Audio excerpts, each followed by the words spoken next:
Pernahkah kamu merasa ada sesuatu yang mengawasi di kegelapan? Suara-suara aneh di malam hari, bayangan yang bergerak sendiri, atau mungkin sosok yang berdiri di ujung lorong. Selamat datang di Kisah Seram, tempat di mana cerita-cerita misteri, mitos menakutkan, dan pengalaman mistis akan terungkap. Bersiaplah, karena malam ini kamu tidak sendiri. Kisah seram, jangan dengarkan sendirian. Bayangkan, kamu sedang berada di tengah hutan gunung yang sunyi. Kabut tebal menyelimuti setiap jengkal jalan setapak. Hanya suara langkah kaki dan hembusan napasmu yang terdengar. Lalu, tiba-tiba, tolong!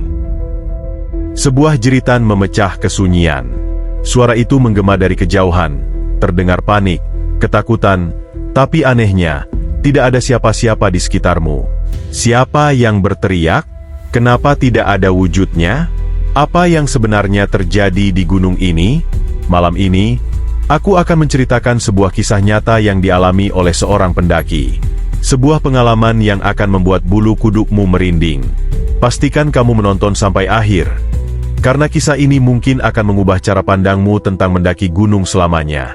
Gunung selalu punya cara tersendiri untuk menyambut siapapun yang datang.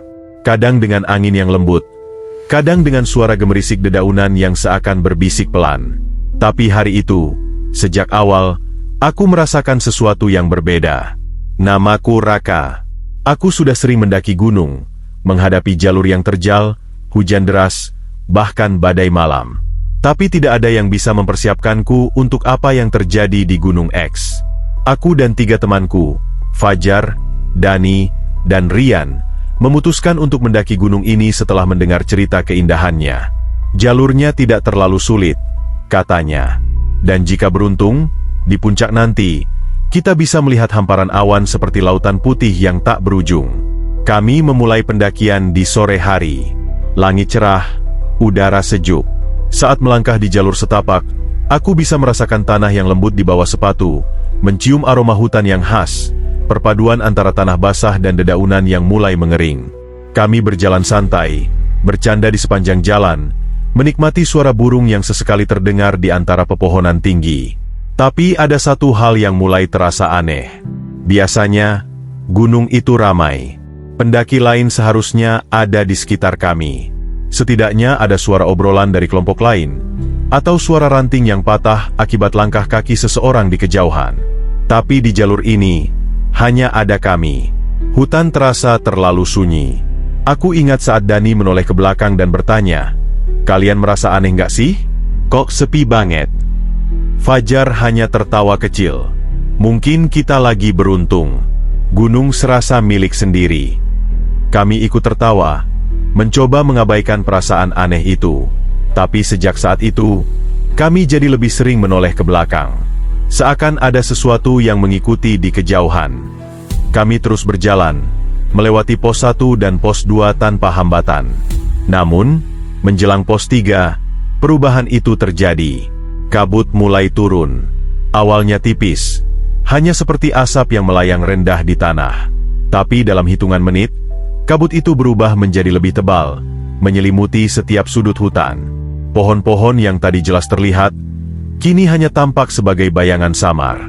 Jalan setapak yang tadi begitu jelas, perlahan mulai menghilang di balik putihnya kabut. Aku menarik napas dalam-dalam, mencoba tetap tenang.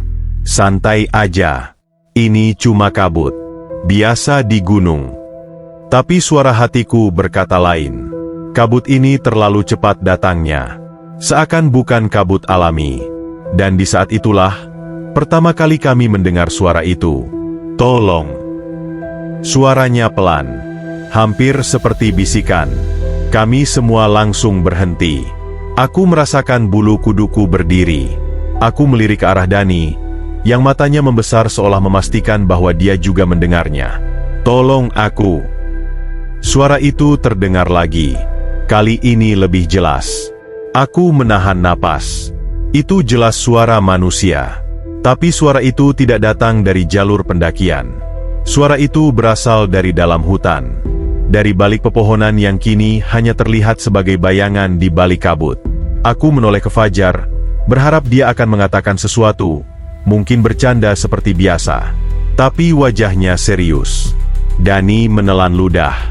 Kita harus cari tahu siapa yang minta tolong. Rian, yang dari tadi diam, akhirnya bicara. Tapi kita nggak bisa sembarangan keluar jalur. Bisa nyasar.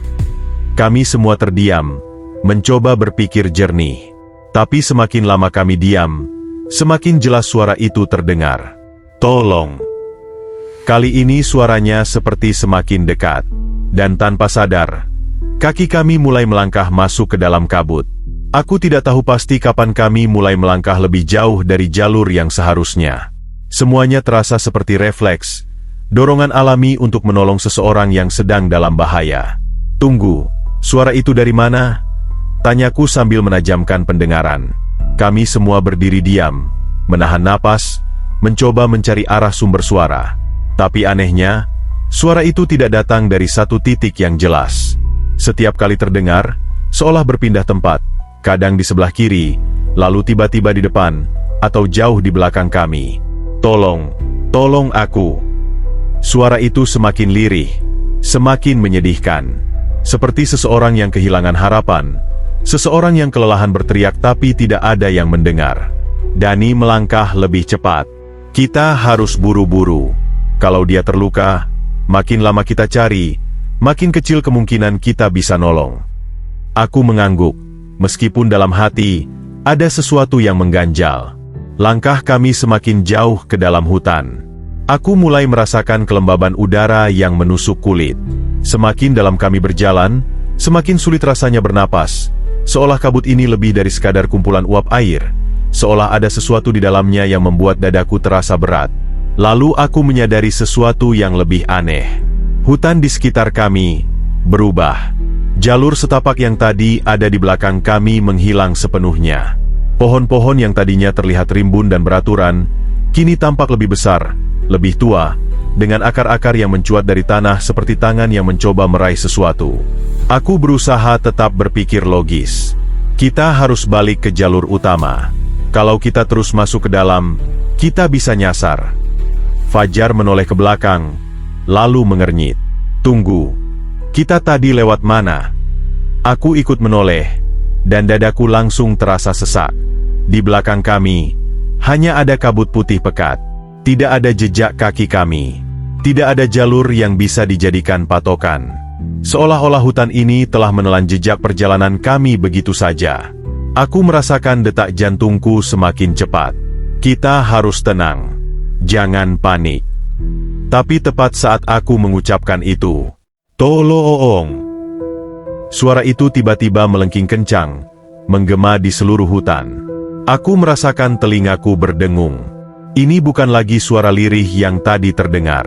Ini adalah teriakan penuh rasa putus asa, seperti seseorang yang baru saja melihat sesuatu yang mengerikan. Dan kali ini, aku yakin, suara itu berasal dari depan kami. Tanpa sadar, Dani sudah lebih dulu melangkah cepat, hampir berlari. Cepat, kita harus temukan dia. Aku ingin menghentikannya, ingin mengatakan bahwa ada sesuatu yang tidak beres. Tapi sebelum sempat mengucapkan apapun, aku juga melihatnya. Di kejauhan, di antara kabut yang semakin pekat, ada sesuatu yang bergerak. Bayangan samar seseorang, berdiri diam. Aku ingin berkata sesuatu, tapi tenggorokanku tercekat. Fajar menggenggam lenganku. Suaranya bergetar saat berbisik. Raka, itu bukan manusia. Darahku terasa membeku. Jantungku berdegup kencang. Tapi tubuhku seperti terkunci di tempat. Sosok itu berdiri di sana. Bayangan samar di balik kabut. Diam tak bergerak, seolah menunggu. Dani, yang berjalan paling depan, berhenti mendadak. Aku melihat bahunya naik turun. Napasnya memburu. Ada orang di sana. Bisiknya, lebih kepada dirinya sendiri daripada kepada kami. Tapi di dalam hatiku, aku tahu sesuatu tentang sosok itu terasa salah. Aku tidak bisa menjelaskan kenapa, tapi tubuhku menolak mendekat. Seperti ada peringatan yang bergema di kepalaku. Jangan lihat, jangan dekati, jangan panggil. Tapi sebelum aku bisa menarik Dani mundur, suara itu terdengar lagi. Tolong aku. lirih, bergetar, seperti seseorang yang kehilangan harapan. Dan kali ini, aku melihat sendiri bagaimana mulut sosok itu tidak bergerak sama sekali. Aku merasakan bulu kuduku berdiri. Aku ingin menarik Dani kembali, ingin berlari menjauh, ingin berteriak, "Jangan dekati dia." Tapi terlambat. Dani melangkah maju, tangannya sedikit terangkat seolah hendak meraih. "Sabar, Kak. Kita di sini buat nolong." Suaranya terdengar lembut, tapi aku bisa menangkap ketakutan dalam nadanya. Sosok itu tetap diam. Tidak ada reaksi. Aku mencoba mendengar napasnya, suara langkah kakinya di tanah, tapi tidak ada suara sama sekali. Hanya keheningan mutlak, seperti dunia di sekitar kami telah mati. Fajar mencengkram lenganku dengan kuat. Suaranya gemetar saat berbisik, "Raka, kita harus pergi sekarang." Tapi Dani masih berdiri di sana, semakin dekat ke sosok itu. Aku harus menghentikannya. Aku membuka mulut, siap meneriakkan namanya, tapi sosok itu bergerak, tidak dengan cara yang wajar. Tidak seperti manusia yang melangkah atau berpindah. Sosok itu menghilang, lalu tiba-tiba muncul lebih dekat. Jarak yang tadinya belasan meter, kini hanya beberapa langkah di depan Dani. Dani terdiam, tubuhnya menegang. Aku melihatnya berusaha mengeluarkan suara, tapi tidak ada yang keluar dari mulutnya. Aku tahu dia melihat sesuatu. Sesuatu yang aku dan Fajar belum bisa lihat. Sesuatu yang tidak seharusnya ada di sini. Aku menarik napas dalam-dalam, berusaha mengumpulkan keberanian. "Lari," bisikku. Tidak ada yang bergerak. Aku berusaha lebih keras. "Lari!"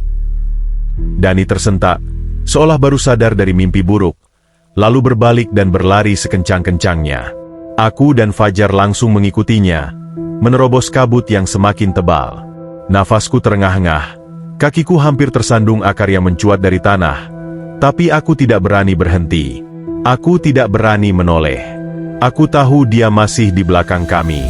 Dan untuk pertama kalinya dalam hidupku, aku merasakan ketakutan yang belum pernah kurasakan sebelumnya.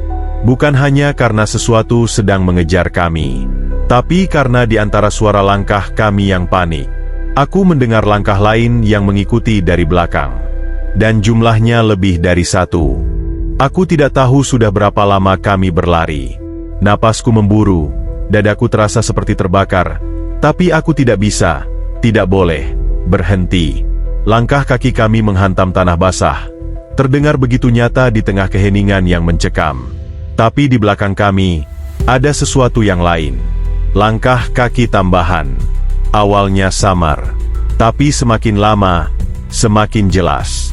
Dan yang membuatku hampir kehilangan akal sehat adalah, langkah itu tidak mengikuti irama lari kami. Kami berlari sekencang mungkin, tanpa menoleh, tanpa berbicara. Tapi langkah-langkah itu terdengar tidak beraturan.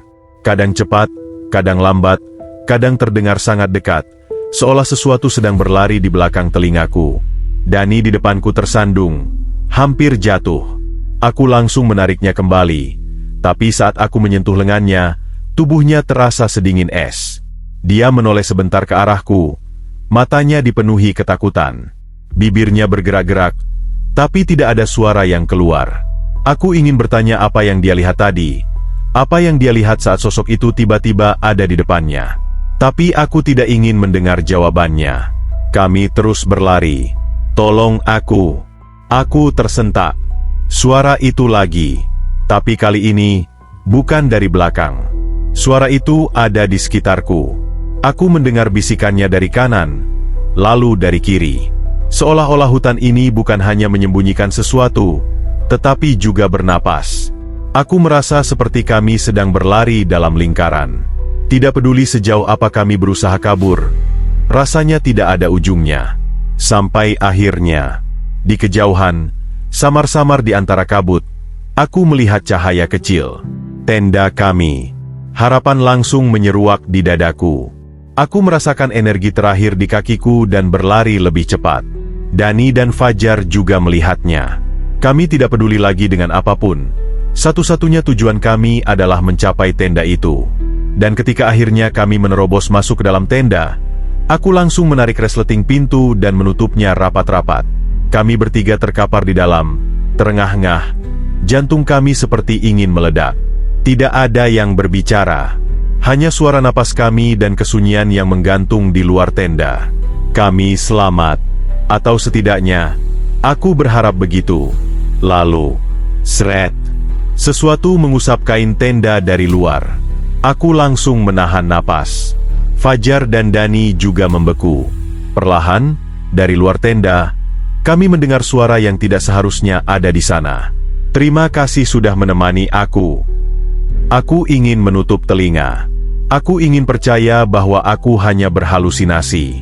Tapi aku tahu, itu nyata. Aku bisa merasakan sesuatu berdiri tepat di luar tenda kami. Aku bisa merasakan napasnya. Tapi kami tidak berani melihat keluar. Kami hanya bisa duduk diam, saling menggenggam tangan, menunggu fajar datang, dan berdoa bahwa malam ini tidak akan menjadi malam terakhir kami. Tidak ada yang berbicara. Tidak ada yang bergerak. Kami hanya duduk diam di dalam tenda, berusaha mengatur napas yang masih tersengal-sengal. Tapi itu tidak mengubah fakta bahwa sesuatu sedang berdiri di luar. Aku bisa mendengarnya. Aku bisa merasakannya. Udara di dalam tenda terasa semakin dingin, menusuk tulang, seolah-olah kabut dari luar merayap masuk melalui celah-celah kecil. Fajar menggenggam lenganku erat, jemarinya sedingin es. Dani duduk kaku, matanya terpaku ke dinding tenda. Aku mengikuti arah pandangnya dan melihatnya. Bayangan itu, bayangan seseorang, berdiri diam tepat di luar, hanya dipisahkan oleh selembar kain tipis. Aku mencoba menahan napas, berharap bahwa jika kami cukup diam, sosok itu akan pergi. Tapi harapan itu hancur seketika-ketika. Seret. Kain tenda bergeser pelan. Aku melihatnya dengan mata kepalaku sendiri. Bayangan itu bergerak. Tangannya terangkat, mengusap kain tenda dengan perlahan, seperti seseorang yang ingin meraba dari luar. Dani membeku, bibirnya bergerak tanpa suara, seolah sedang berdoa dalam hati. Fajar mulai gemetar. Aku bisa merasakan tubuhnya bergetar di sebelahku, tapi tidak ada yang berani mengeluarkan suara. Lalu, suara itu terdengar lagi. Kenapa kalian lari? Suaranya begitu dekat, tepat di depan kami. Nadanya, bukan suara orang yang marah atau meminta tolong. Tidak ada emosi dalam suaranya. Tidak ada amarah. Tidak ada kesedihan. Hanya suara datar. Hanya suara yang tidak seharusnya ada di sini. Aku ingin berbicara, ingin mengatakan sesuatu, tapi tenggorokanku tercekat. Dani akhirnya yang pertama membuka mulut. Suaranya hampir tidak terdengar. Kami tidak ingin menyakitimu. Hening. Tidak ada jawaban. Lalu, bayangan itu mulai bergerak lagi. Kali ini, bayangan itu merayap ke sisi lain tenda. Seret, seret. Seperti sesuatu yang sedang mengelilingi kami. Jantungku hampir berhenti ketika aku mendengar suara langkahnya bergeser ke belakang tenda. Aku tidak bisa melihatnya lagi. Tapi aku tahu dia masih di sana. Kami bertiga saling berpandangan, mencoba memutuskan apa yang harus dilakukan. Lalu, sesuatu yang lebih buruk terjadi. Dari belakang tenda, suara itu berbisik lagi. Aku juga tidak ingin menyakiti kalian. Aku hanya ingin menemani kalian. Dani langsung menutup mulutnya dengan tangan, menahan suara teriakannya. Aku merasakan napasku semakin berat. Aku ingin keluar dari sini, ingin berlari sejauh mungkin, tapi tubuhku tidak mau bergerak. Lalu, tenda kami mulai bergoyang. Sesuatu sedang menarik-nariknya dari luar. Aku tidak bisa lagi menahan ketakutan. Aku menarik senter dari dalam tas dan menyalakannya, menerangi bagian dalam tenda yang gelap. Dani dan Fajar ikut menyalakan senter mereka, seolah cahaya itu bisa melindungi kami.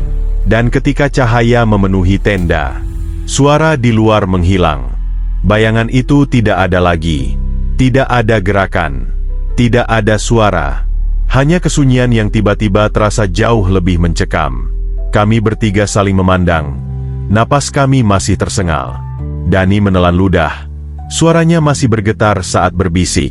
Dia sudah pergi. Tidak ada yang berani menjawab. Aku ingin percaya bahwa semuanya sudah berakhir. bahwa mungkin, hanya dengan bertahan di dalam tenda dan menunggu fajar, semuanya akan baik-baik saja. Tapi kemudian, sesuatu dari dalam tenda berbisik di telingaku. Aku masih di sini. Aku tidak bisa bergerak. Seluruh tubuhku membeku. Darahku terasa berhenti mengalir. Suara itu bukan dari luar. Suara itu ada di dalam tenda. Aku bisa merasakannya. Bisa mendengar setiap napasnya di dekat telingaku.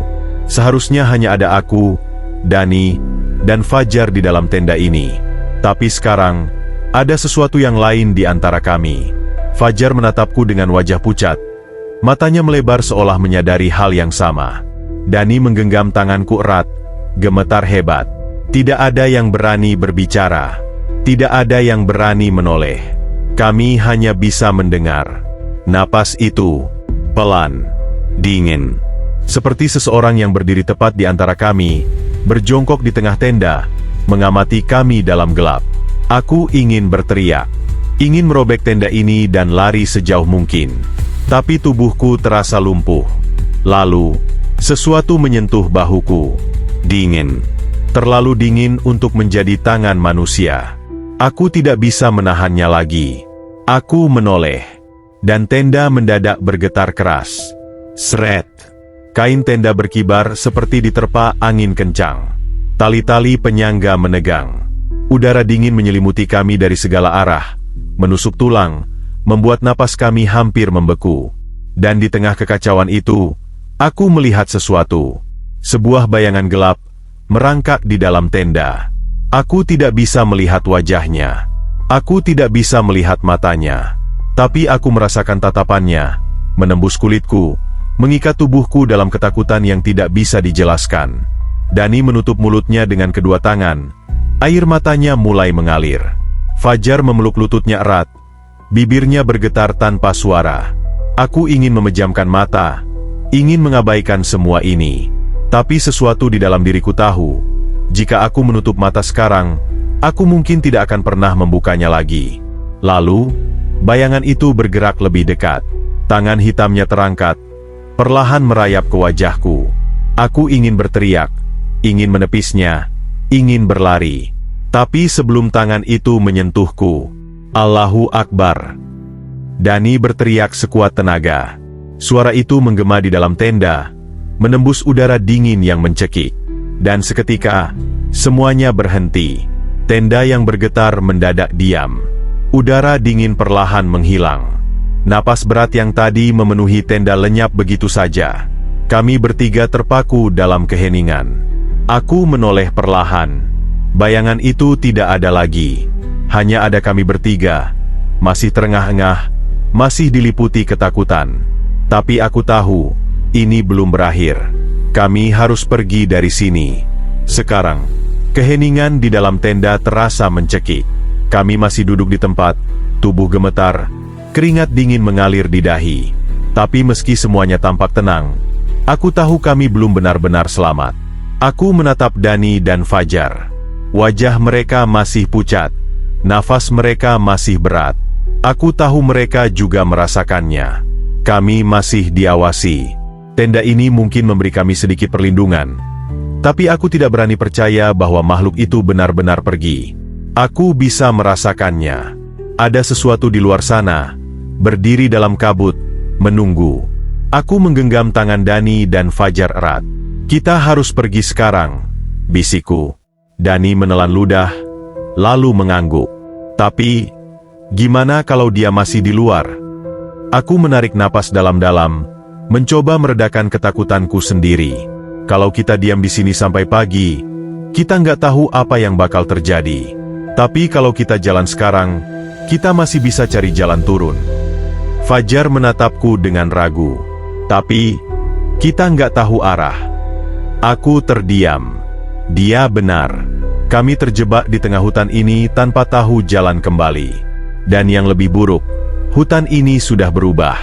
Jalur yang seharusnya ada di belakang tenda kami tadi sudah tidak terlihat. Aku tidak tahu apakah kabut menelannya, atau sesuatu memindahkan kami ke tempat yang lain. Tapi satu hal yang aku tahu pasti, kami tidak boleh diam di sini. Dengan tangan gemetar, Aku meraih senter. Lihat ke bawah. Jangan lihat ke kabut, kataku pelan.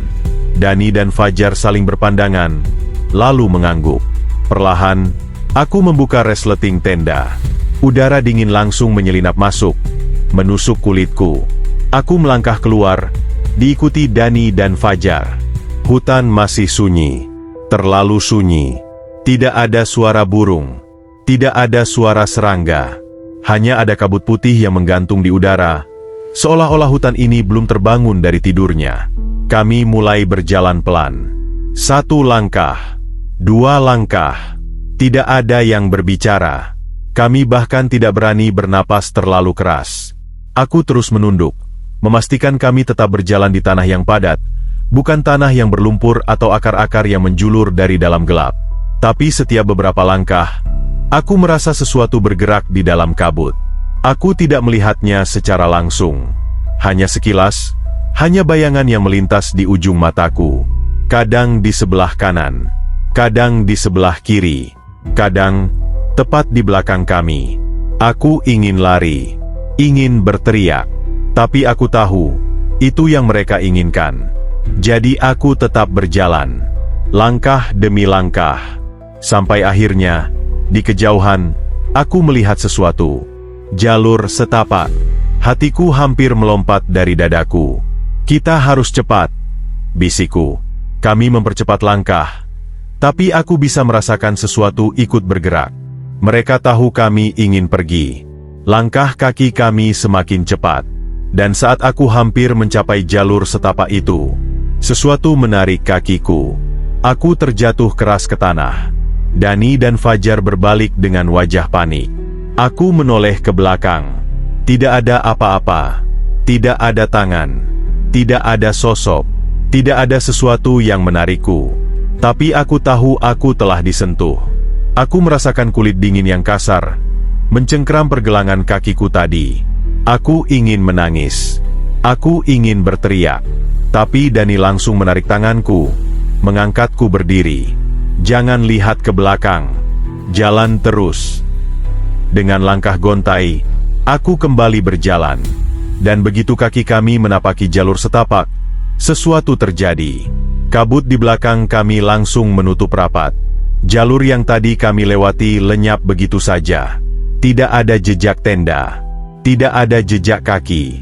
Seolah-olah, hutan ini menelan semuanya. Kami tidak berbicara. Kami hanya terus berjalan, memastikan kami tidak berhenti. Sampai akhirnya, di kejauhan, kami melihat cahaya.